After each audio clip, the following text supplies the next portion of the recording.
बाहुबली आनंद मोहन की बेटी सुरभि आनंद की शादी हो गई है। और सबसे खास तस्वीर आप शादी की देखिए, जहां पर पप्पू यादव और आनंद मोहन एक साथ खड़े हैं। आनंद मोहन की बेटी की शादी है और दो दुश्मन कभी एक जमाने में जब बात बात पर चौक चौराहे पर दोनों के आदमी एक दूसरे पर गोली चलाते थे, वो दोनों दुश्मन एक साथ खड़े हैं। पप्पू यादव आनंद मोहन की बेटी की शादी में जाकर उनकी बेटी को आशीर्वाद देते हैं।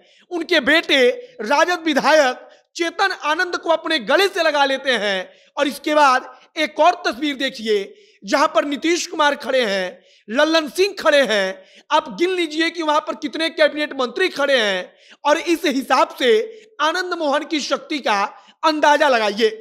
आनंद मोहन की बेटी सुरभि आनंद की शादी होती है। उनकी शादी में बिहार सरकार के मुखिया, बिहार सरकार के तमाम कैबिनेट मंत्री उनके दरवाजे पर जाते हैं, उनकी बेटी को आशीर्वाद देने पहुंचते हैं। आगे हम आपको सुरभि आनंद की शादी, आनंद मोहन के बेटी की शादी कितने भव्य तरीके से हुई, सब कुछ बताएंगे कि वहां पर कौन कौन पहुंचा और कैसे आनंद मोहन ने पूरी सरकार को अपनी बेटी की शादी में लाकर खड़ा कर दिया। बाकी नमस्कार, मेरा नाम है मोहित कुमार सिंह और आप देख रहे हैं जनता जंक्शन। यह वीडियो रोडवेज ऐप के द्वारा प्रायोजित है। रोडवेज बिहार का एक ऐसा स्टार्टअप है जो आपको वन वे टैक्सी राइड और कार पुलिंग की सुविधा बेहद ही कम पैसों में उपलब्ध कराती है। वन वे टैक्सी राइड का मतलब कि अगर आप रोडवेज की टैक्सी से कहीं जाते हैं तब आपसे सिर्फ एक तरफ का किराया लिया जाएगा, जो कि बेहद सस्ता होगा।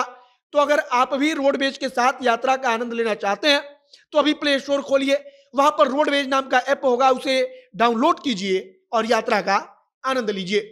अब हम लोग वापस आते हैं अपने खबर पर। आनंद मोहन के घर उनकी बेटी की शादी में आप यह तस्वीर देखिए, जहां पर नीतीश कुमार खड़े हैं, लल्लन बाबू खड़े हैं, जदयू के राष्ट्रीय अध्यक्ष हैं और इसके बाद से तमाम कैबिनेट मंत्री जो नीतीश कुमार के इर्द गिर्द रहते हैं, वो वहां पर भी नीतीश कुमार के साथ खड़े हैं। नीतीश कुमार के साथ आनंद मोहन खड़े हैं और यही आनंद मोहन की असली ताकत है। नीतीश कुमार के ठीक बगल में आनंद मोहन खड़े हैं और आनंद मोहन ने अपने घर पर इसके पहले भी जब अपनी बेटी की सगाई थी तब पूरी सरकार को लाकर खड़ा कर दिया था। उस वक्त पर भी चाहे उप मुख्यमंत्री हो, चाहे मुख्यमंत्री हो, चाहे कैबिनेट मंत्री हो, चाहे पप्पू यादव हो, हर लोग उनके दरवाजे पर पहुंचा था। आज एक और तस्वीर अपने आप में बेहद खास है। पप्पू यादव वहां पर जाते हैं, एक तरफ आनंद मोहन खड़े हैं, ठीक बगल में पप्पू यादव खड़े हैं। इस तस्वीर को देखकर जो लोग उस दौर की राजनीति को याद करते होंगे, जब आनंद मोहन और पप्पू यादव हमेशा बंदूक थामे एक दूसरे के आमने सामने खड़े रहते थे, तो उनकी आंख भावुक हो जाएगी। क्योंकि शायद ही कभी ने सोचा होगा कि पप्पू यादव और आनंद मोहन कभी एक दूसरे के गले मिलेंगे। पप्पू यादव कभी आकर आनंद मोहन की बेटी की शादी में उनको आशीर्वाद देंगे, उनकी बेटी को, उनके दामाद को अपनी बेटी समझकर, अपना दामाद समझकर आशीर्वाद देंगे।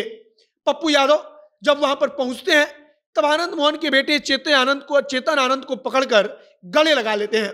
यह तस्वीर भी अपने आप में खास है।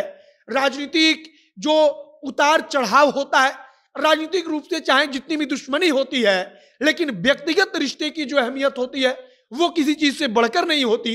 यह तस्वीर बताने के लिए काफी है। चाहे दशकों पहले ये दोनों एक दूसरे के खिलाफ लड़ाई करते हो, एक दूसरे के खिलाफ हर चौक चौराहे पर गोलाबंदी करते हो, लेकिन आज जब आनंद मोहन की बेटी की शादी है तब पप्पू यादव वहां पर जाकर आनंद मोहन के ठीक बगल में खड़े होकर बता रहे हैं कि सुरभि आनंद उतनी ही उनकी बेटी है जितनी आनंद मोहन की। बाकी आप और तस्वीरें देखिए, जब सुरभि आनंद की हल्दी की रस्म निभाई जा रही थी उस दौरान की तस्वीरें भी सामने हैं। राजद विधायक और सुरभि आनंद के भाई तथा आनंद मोहन के बेटे चेतन आनंद ने कई सारी तस्वीरों को डाली हैं।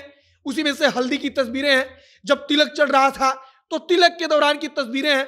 और इसी प्रकार से तमाम जो तस्वीरें हैं वो अब आप कह सकते हैं कि एक प्रकार से ऐतिहासिक है कि नीतीश कुमार से लेकर के पप्पू यादव तक तमाम वो नेता आनंद मोहन की शादी में पहुंचे जो बिहार में सबसे बड़े चेहरों के रूप में जाने जाते हैं। फिलहाल आनंद मोहन मुख्यमंत्री के ठीक बगल में खड़े होते हैं। सब कुछ ठीक रहा तो हो सकता है कि आनंद मोहन बहुत जल्द जेल से बाहर आएंगे, और तब जब भी कोई कार्यक्रम होगा तब वो मुख्यमंत्री के बिल्कुल करीब में खड़े दिखाई देंगे। बाकी आपकी प्रतिक्रिया इस पर क्या है, कमेंट बॉक्स में लिखकर बताइएगा। आगे जो भी तमाम जानकारी, जो भी नया अपडेट आएगा, सब कुछ हम आप तक पहुंचाएंगे। आप जनता के साथ बने रहिए। वीडियो यहीं पर समाप्त करते हैं। कैमरे के विशाल खड़े हैं और मैं मोहित कुमार सिंह। बहुत बहुत धन्यवाद।